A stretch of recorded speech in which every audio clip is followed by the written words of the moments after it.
Audie Leon Murphy, the 20th of June 1925 to the 28th of May 1971, was an American soldier, actor, songwriter, and rancher. He was one of the most decorated American combat soldiers of World War II.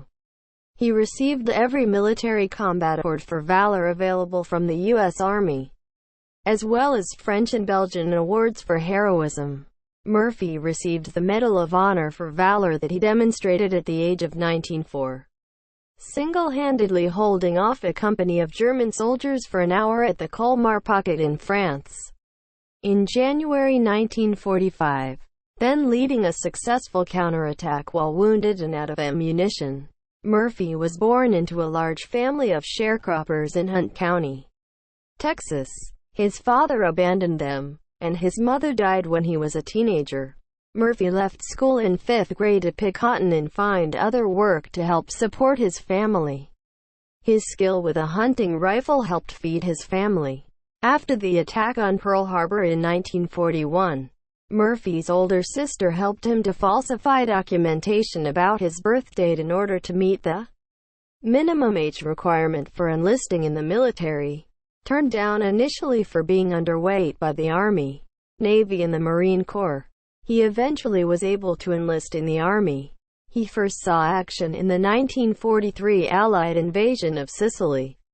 Then in 1944 he participated in the Battle of Anzio, the liberation of Rome, and the invasion of southern France. Murphy fought at Montélimar and led his men on a successful assault at the La Quarry near Clary in northeastern France in October.